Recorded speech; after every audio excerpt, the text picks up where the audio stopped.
প্রাথমিক বৃত্তি পরীক্ষা একজন শিক্ষার্থীর জীবনে প্রথম প্রতিযোগিতামূলক পরীক্ষা। অনেক জলঘোলা করার পরে 2025 সালের বৃত্তি পরীক্ষা হচ্ছে এপ্রিল মাসের 15 তারিখ থেকে। পরীক্ষার প্রথমেই বা শুরুতেই আমাদের একটা ওএমআর শিট পূরণ করতে হবে। যেহেতু তোমরা নতুন, এর আগে কোনো দিন এরকম পরীক্ষা দাও নাই, সেহেতু তোমরা ওএমআরটা কিভাবে পূরণ করতে হয়, ভুল হলে কি করতে হবে, কোথায় দাগ দেওয়া যাবে না, এই জিনিসগুলো সম্পর্কে হয়তো জানো না। আজকে আমি তোমাদেরকে 3টা জিনিস শিখাবো। 1, ওএমআর শিট কিভাবে পূরণ করতে হয়। 2, যে ভুলগুলো করা যাবে না। 3, ভুল হইলে কি করতে হবে। এই 3টা জিনিস আজকে আমি তোমাদেরকে শিখাবো।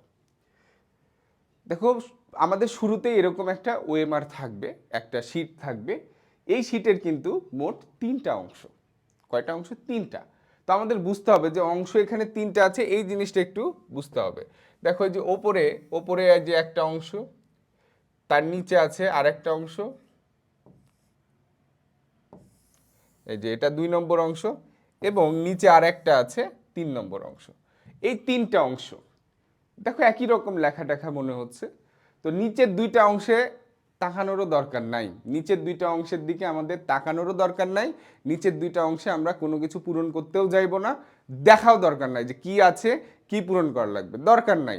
তুমি ওই টাইমে বসে থাকো, যদি অবসর সময় পাও, যদি একটু বেশি সময় পাও, পরীক্ষার প্রশ্ন দিতে বসে থাকো, সমস্যা নাই। কিন্তু নিচের এগুলো পড়ারও দরকার নাই, কিছু করারও দরকার নাই। আমাদের কাজ হলো ওপরের অংশে। আর ওপরের অংশে কিন্তু সব ঘরে আমাদের কাজ নাই, যা যা প্রয়োজন শুধু সেগুলো পূরণ করতে হবে, ঠিক আছে, নির্দিষ্ট কিছু ঘরে। তো চলো দেখি আমাদের কি কি পূরণ করতে হবে। তাহলে প্রথমেই যেটা বুঝতে হবে, 3টা অংশের মধ্যে আমাদের ওপরের অংশে শুধু কাজ, নিচের 2টা অংশে আমাদের কোনো কাজ নাই, কোনো কলমের দাগ বা কোনো কিছু আমরা দিতে যাব না। ওকে, এটা হলো আমাদের ওপরের অংশ, এবং এই অংশে আমাদের কি করতে হবে বাবা? পূরণ করতে হবে। তো এই অংশের মধ্যে আমাদের 3 জায়গায় পূরণ করতে, 2 জায়গায় পূরণ করতে হবে, এক জায়গায় আমাদের নাম লিখতে হবে। পূরণ করতে হবে এই যে বিষয় কোড, রোল নম্বর, এই 2টা পূরণ করতে হবে। আর এই যে পরীক্ষার্থীর নাম, এখানে তোমার নাম লিখতে হবে। এই 3 জায়গায় আমাদের কাজ। এই 3 জায়গা ব্যতীত অন্য কোনো জায়গায় আমরা কোনো কিছু করতে যাব না।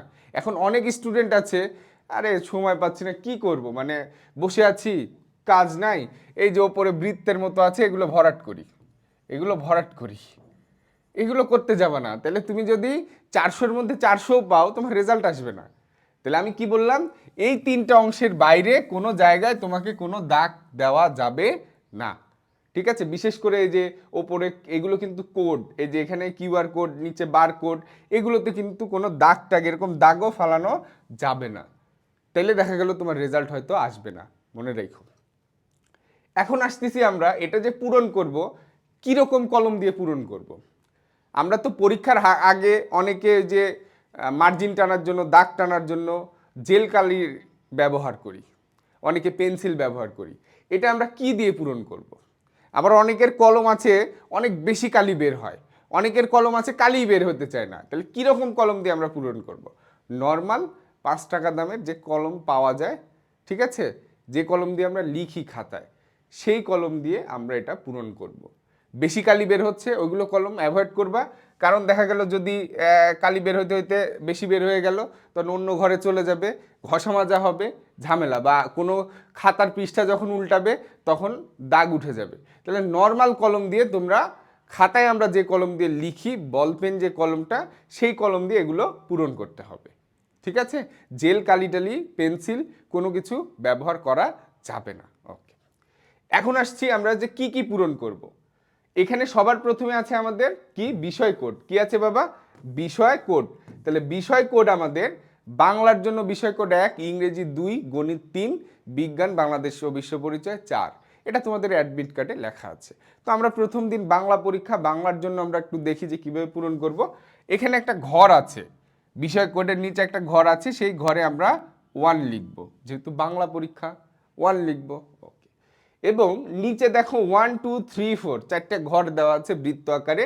এখানে আমরা যেহেতু 1 লিখেছি, 1-এর ঘরটা পূরণ করব। এখন পূরণ করারও কিছু আমাদের নিয়ম আছে, কিভাবে পূরণ করব।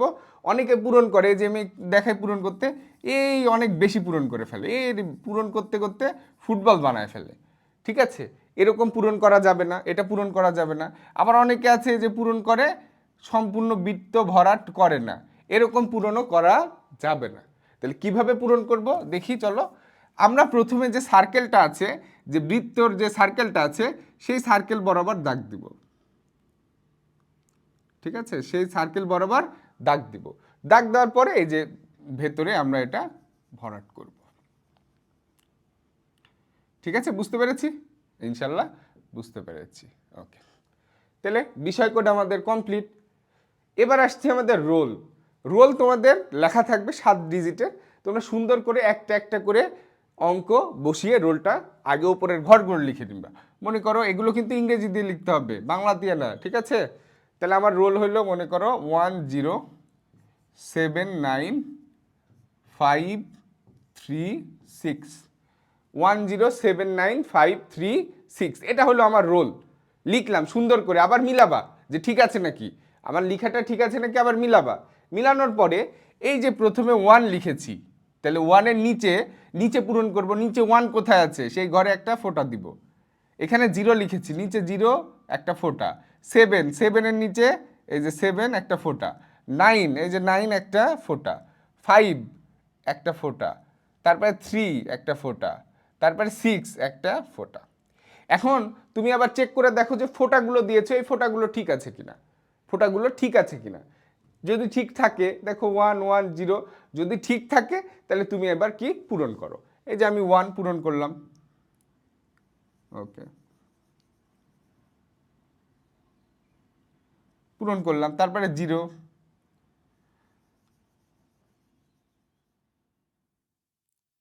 ওকে, তারপরে কি 7, এই সবগুলো আমি পূরণ করব। ঠিক আছে, ওকে। তারপর পূরণ হইলে আমরা বলছি যে ভুল হইলে কি করা লাগবে। সবগুলো আগে কি করব, পূরণ করব। এটার আমরা শিটগুলো দিয়ে দিব আমাদের কমেন্ট সেকশনে। তোমরা প্রিন্ট আউট করে হয়তো বাসায় প্র্যাকটিস করবে, তোমার নিজের রোল নম্বর দিয়ে প্র্যাকটিস করবা। ওকে, তারপরে কত 3 পূরণ করলাম আমি তাড়াতাড়ি, তোমরা সুন্দর করে পূরণ করবা। ঠিক আছে, ওকে, তারপরে কত 6। ওকে, তাহলে এখন আমার পূরণ করাটা ঠিক হইলো কি না আমি আবার চেক করব। 1 1 0 0 7 7 9 9 5 5 3 3 6 6। ওকে, পূরণ করলাম আমি। এবার আমার আরেকটা কাজ বাকি আছে, সেটা হলো পরীক্ষার্থীর নাম। আমার নাম আমি সুন্দর করে লিখে দিব, আমার নাম। ঠিক আছে, আমার নাম হলো রনি হক, সুন্দর করে লিখে দিব। তোমাদের নাম তোমরা লিখবা, যার যার নাম। কারো নাম যদি বড় হয় একটু ছোট করে লিখবা। এমনও যদি হয় যে তুমি 1 লাইনে আটাইতে পারছো না, 2 লাইনে লিখবা, কিন্তু এই বক্সের মধ্যেই লিখবা। ঠিক আছে, এই বক্সের মধ্যেই লিখবা, বাইরে যাবা না। যদি কারো নাম বড় হয় দরকার হলে 2 লাইনে লিখবা, কিন্তু বক্সের মধ্যেই লিখবা। ঠিক আছে, ওকে। তাহলে আমার কাজ হলো বিষয় কোড, রোল নম্বর, পরীক্ষার্থীর নাম, এই 3টা। এই যে অতিরিক্ত উত্তরপত্রের সংখ্যা, এটা কিন্তু আমার না, এটা হলো ইনভিজিলেটর কর্তৃক পূরণীয়। মানে ওই ইয়েতে সেন্টারে, বা ওই সেন্টার বলছি, ওই রুমে যিনি দায়িত্বে থাকবে, যে শিক্ষক দায়িত্বে থাকবে, তিনি পূরণ করবে। তারপরে যে ইনভিজিলেটরের স্বাক্ষর উনিই দিবে। ঠিক আছে, এখানে আবার তোমার স্বাক্ষর দিও না, তোমার নাম হলো ওপরে, তোমার স্বাক্ষর কিন্তু না এটা। তাহলে 3 জায়গায় কাজ, বিষয় কোড, রোল নম্বর, পরীক্ষার্থীর নাম, নিচে কিন্তু না, ওপরে এক সিরিয়ালে। আর অতিরিক্ত উত্তরপত্রের সংখ্যা, এটা কিন্তু তোমার কাজ না। তুমি যে কয়টাই খাতা নাও, তোমার টেনশন করার দরকার নাই। ওই ওই হলো রুমে যে টিচার দায়িত্বে থাকবে, উনি পূরণ করবে নিজ দায়িত্বে। তারপরে সিগনেচার উনি দিবে। তাহলে এই ঘরগুলোতে তোমার কিন্তু কোনো কাজ নাই, এই ঘরগুলো আবার ক্রস দিতে যাও না। ঠিক আছে, এই ঘরগুলোতে কোনো কাজ নাই, ফাঁকা রেখে দিবা। ঠিক আছে, শেষ। তাহলে আমি যদি সঠিকভাবে পূরণ করতে পারি, তাহলে আমি এইভাবে পূরণ করব। এখন আমার যদি ভুল হয়, তাহলে আমি কি করব? আমার ভুল 2 রকম হতে পারে। আমার ভুল কয় রকম? 2 রকম হতে পারে। প্রথম যে ভুলটা, সেটা হলো মনে করো যে এখানে আছে কত, এখানে হবে 1, আমি লিখে ফেলেছি 4। এখানে হবে 1, আমি লিখে ফেলেছি কত, 4। তাহলে কি করব? ওপরে লিখতে ভুল করেছি, কি করব? সিম্পল, একটু এই যেভাবে কেটে আমি সুন্দর করে বামে বা ডানে আমার যেটা সঠিক সেটা লিখে দেব। ঠিক আছে, ওকে, লিখলাম। এখন এই ভুলটা আমার ঠিক হইল, এই ভুলটা আমার ঠিক হইলো। আমি এইভাবে সুন্দর করে কেটে বামে বা ডানে যেখানে জায়গা থাকবে আমি সঠিক অঙ্কটা লিখে দিব। কিন্তু কেউ যেন আবার এই যে এইভাবে কাটাকাটি করতে যায় না, ঠিক আছে? এত দরকার নাই, একটা দুইটা টান দিয়ে কেটে আমি সঠিকটা লিখবো, যেন আবার কেটেছো এটাও যেন বোঝা যায়, নাহলে আবার দুটা ডিজিট হয়ে যাবে। ঠিক আছে, তাহলে এটা একটা ভুল গেল, এটা একটা কি হলো বাবা, ভুল গেল। আরেকটা ভুল আছে, এবার যদি আমি পূরণ করতে ভুল করি, এখানে এখানে আমার কত হবে বাবা, এখানে আমার মনে করো হবে 1, তাহলে পূরণ করতে হবে আবার 1, আমি 1 পূরণ না করে 2 পূরণ করে ফেলেছি, 1 পূরণ না করে কত পূরণ করে ফেলেছি, 2 পূরণ করে ফেলেছি। কি করব, কান্নাকাটি করব? কান্নাকাটির দরকার নাই। বা এটাই যে এভাবে কেটে কেটে দেখাবো যেটা এটা ভুল, এরকমও না। আমি পূরণ করেছি, এখন কি করব, আমার সঠিকটা পূরণ করতে হবে। আমি যদি ভুল পূরণ করে ফেলি তাহলে কি করব, আমি সঠিকটা পূরণ করব। এই যে 1 আমার সঠিক, আমি 1 পূরণ করেছি। হ্যাঁ, এখন কি করব, যে স্যার আমার ভুল হয়েছে, বা ভুল হইলে তুমি স্যারকে ডেকে বলবে স্যার আমার এই জায়গায় ভুল হয়েছে, টিচার তোমাকে সাহায্য করবে। ঠিক আছে, টিচার তোমাকে সাহায্য করবে, অথবা তোমাকে বললাম তো যদি ভুল হয় তাহলে তুমি সঠিকটা পূরণ করে দিবা, টেনশন করার দরকার নাই। ওপরে সুন্দর করে লেখা আছে 1, এখানে 1 পূরণ করা আছে, তার মানে এটা ঠিক আছে। নিচে যে ডাবল পূরণ করা হয়েছে এটা তোমার ভুল হয়েছে, এটা সমস্যা নাই, কিন্তু কেউ এই যে এভাবে কাটাকাটি করতে যায়ও না। ঠিক আছে, ওকে, তাহলে প্রত্যেকটা ঘর তুমি সুন্দর করে পূরণ করবে, আবার এরকম ভুল প্রত্যেকটা লাইনে করো না, ঝামেলা। আর ভুল হইলে তুমি টিচারকে ডাক দিবা। ওকে, ঠিক আছে, তাহলে আমি বললাম কি কিভাবে পূরণ করতে হবে। এই বক্স, এই কিউআর, এই বক্স, এগুলোতে দাগ দেওয়া যাবে না, নিচের যে দুইটা অংশ আছে সেখানে কোনো দাগ দেওয়া যাবে না।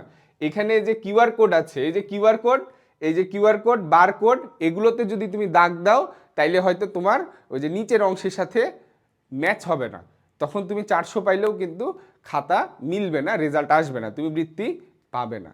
তাইলে কিভাবে কোন জায়গায় দাগ দেওয়া যাবে না, কি কি পূরণ করতে হবে, কোন জায়গায় ভুল হলে কি করতে হবে বলে দিলাম। সুন্দর করে এইভাবে তোমরা করবা। আর পরীক্ষা হলে কোনো কিছু না বুঝলে অবশ্যই শিক্ষকের সাহায্য নিবা, পণ্ডিতি করার কোনো দরকার নেই, শিক্ষকের সাহায্য বারবার নিবা। যেহেতু তোমরা ছোট, প্রথম পরীক্ষা দিচ্ছ, শিক্ষক বিরক্ত হবেন না, তোমাকে সুন্দর করে বুঝাই দিবে। তুমি সুন্দর করে ডেকে স্যারকে বলো স্যার আমি তো বুঝতেছি না, একটু বুঝাই দেন স্যার প্লিজ, বুঝাই দিবে, সমস্যা নেই। ঠিক আছে, তাহলে সবাই ভালো থেকো, সুস্থ থেকো, সবার জন্য শুভকামনা, সবাই ভালোভাবে পরীক্ষা দিও এবং এই ওই মার্কশিটটা ধৈর্য সহকারে ভালোভাবে পূরণ করো। ধন্যবাদ।